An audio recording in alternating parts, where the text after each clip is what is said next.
Burnout is a state of emotional, physical, and mental exhaustion caused by excessive and prolonged stress. According to verywellmind.com, when the thought of, "I can't do this anymore," crosses your mind, you are probably in a state where you feel emotionally, mentally, and physically unable to handle everyday tasks. Burnout can affect anyone at any time, but is most commonly experienced by working individuals or those in caregiving roles, such as parents or people caring for older relatives.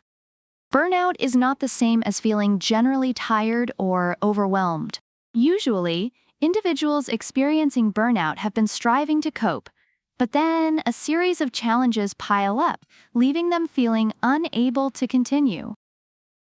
Welcome to our channel. Today, we are diving deep into a critical topic: burnout.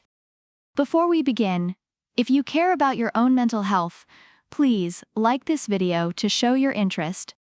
If you're new to our channel, subscribe and turn on the notification bell to stay updated with our latest videos. We'll explore the 12 stages of burnout, as defined by psychologists Gail and Herbert Freudenberger, and provide practical solutions to combat each stage.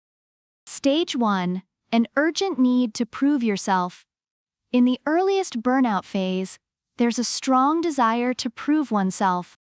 You strive for perfectionism and fear not meeting expectations. I remember my first job out of college. I was so eager to impress that I volunteered for every project, often working late into the night. At the time, I thought I was being ambitious. Set realistic goals and remind yourself that perfection isn't always achievable. Practice self-compassion and understand that it's okay to make mistakes. Delegate tasks when possible, and seek feedback regularly to keep your efforts aligned and manageable. Stage 2. Working harder. Here, the individual starts taking on more tasks, feeling the need to handle everything personally. A friend of mine, Sarah, used to say, "If I don't do it, it won't get done right." She ended up handling her workload and picking up slack from colleagues, which quickly became overwhelming. Prioritize tasks and focus on what's truly important. Learn to say no to additional responsibilities that will overextend you. Practice time management techniques, such as the Pomodoro technique, to ensure balanced work periods and breaks. Stage 3. Neglecting needs. At this stage, self-care starts to take a back seat.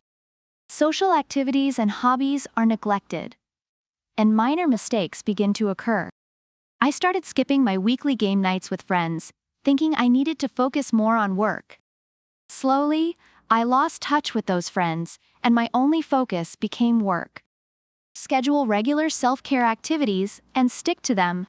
Make time for hobbies, exercise, and social interactions. Recognize the importance of a balanced lifestyle and how it contributes to overall productivity and well-being. Stage 4. More interpersonal conflicts. Relationships begin to suffer. Conflicts with coworkers, friends, and family become more frequent. Physical symptoms like poor sleep and forgetfulness start to appear. My colleague, James, began arguing with everyone in the office over trivial things. He later confided that he was barely sleeping and couldn't remember the last time he had a stress-free day. Communicate openly with those around you. Practice active listening and empathy to resolve conflicts.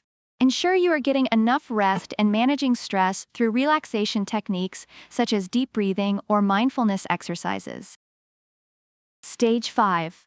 Revision of values. There's a noticeable change in values and priorities. Friends and family become secondary to work goals. This stage often leads to a sense of insensitivity towards others. Another friend, Emily, used to be the life of every family gathering. But during her burnout, she started skipping them altogether, saying she couldn't waste time on unproductive activities. Reevaluate your priorities and ensure a healthy work-life balance. Set boundaries to protect personal time and maintain connections with loved ones. Reflect on what truly matters to you beyond professional achievements. Stage 6. denial. Bitterness and cynicism set in, accompanied by physical discomfort. The individual becomes more isolated, impatient, and intolerant. Work performance begins to decline significantly. I remember feeling constantly irritated with my coworkers and family. I started blaming them for my stress, not realizing I was pushing them away. Acknowledge your feelings and seek support from a trusted friend, family member, or therapist. Journaling can also help to process emotions and identify patterns that contribute to stress. Focus on self-awareness to break the cycle of denial. Feel free to push that like button below to make us know you love this video. Stage 7. Withdrawal. Social interactions feel burdensome. Criticism leads to anger, and feelings of disorientation or helplessness emerge. Some may turn to alcohol or substances to cope. My friend John began to isolate himself, only coming out for work. He turned to drinking every evening to numb the stress and eventually lost touch with his support system. Reconnect with your support network and seek professional help if needed. Engage in healthy coping mechanisms such as exercise, meditation, or creative hobbies. Limit the use of alcohol or other substances as a means of coping. Stage 8. Behavioral changes, apathy and indifference become prominent. Responsibilities are avoided, and there is a significant change in behavior and attitude. At my lowest, I stopped caring about my work altogether. I would miss deadlines and avoid any new responsibilities. It felt like nothing mattered anymore. Identify small, manageable tasks to regain a sense of accomplishment and purpose. Break larger tasks into smaller steps and celebrate progress. Consider seeking counseling or coaching to help regain motivation and direction. Stage 9. Depersonalization. The person feels disconnected from their identity. They see themselves merely as tools for work, leading to a sense of meaninglessness. Health is further neglected. My friend Lisa described feeling like a robot, just going through the motions. She stopped taking care of herself, and her health deteriorated rapidly. Reconnect with your sense of self through activities you enjoy and that reflect your values. Practice self-compassion and affirmations to rebuild your identity beyond work. Seek professional guidance to address deeper issues of identity and purpose. Stage 10. Feeling empty. Exhaustion and anxiety reach critical levels. Panic attacks may occur, and there is an overwhelming sense of emptiness. I experienced panic attacks that would come out of nowhere. I felt a deep void that no amount of sleep or rest could fill. Prioritize mental health by practicing stress management techniques such as mindfulness, yoga, or therapy. Address anxiety and panic through professional help, such as cognitive behavioral therapy, CBT. Ensure adequate rest and self-care routines. Stage 11. Despair. Deep feelings of self-hatred and depression set in.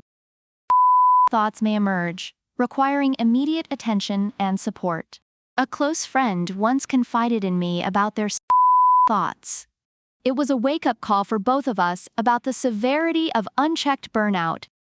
Seek immediate professional help if experiencing thoughts. Reach out to crisis hotlines or mental health professionals. Engage in supportive communities and therapy to work through feelings of despair and develop coping strategies. Stage 12. Total burnout. The final stage is a complete mental and emotional breakdown. Immediate care is essential to recover from this severe state. Reaching this point, I knew I needed professional help. It was a long road to recovery, but recognizing the stages early can prevent reaching this critical stage. Intensive therapy and possibly medical intervention are necessary. Consider inpatient or outpatient treatment programs designed for burnout recovery. Focus on a holistic approach to healing, including physical, emotional, and mental health support. Neha Sangwan in her book, Powered by Me, From Burned Out to Fully Charged at Work and in Life, explains how to interpret your body. Dr. Sangwan is an internal medicine physician, international speaker, and corporate communication expert. Neha said, "Understanding your body language can seem confusing at first. That's only until you learn how to interpret the intensity and frequency of the signals as well as the context of the situation. The data from your body typically falls into one of three main categories: everyday guidance, low volume, low frequency, helping you navigate everyday situations and a changing environment and recalibrating your internal GPS in new experiences.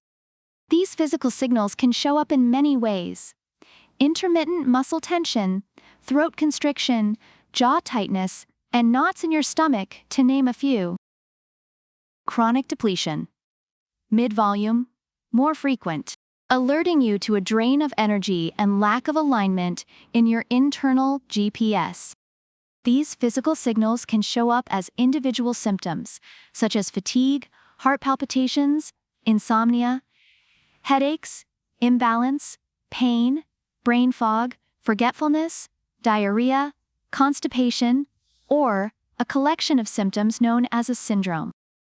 Physical breakdown, high volume, consistent frequency, letting you know that something is physically wrong and needs your immediate attention and/or medical support. In extreme situations, this would show up as a sudden onset of crushing chest pain, perhaps a slurring of words, or loss of function in a limb. In this case, you would call 911 for emergency healthcare. Understanding these stages is crucial in recognizing and preventing burnout. If you see these signs in yourself or someone else, seek help early. Don't forget to like, subscribe, and share this video to spread awareness about burnout. Thank you for watching, and take care of your mental health. Subscribe to our channel for more videos on mental health and well-being. Comment below if you have any questions or topics you want us to cover next.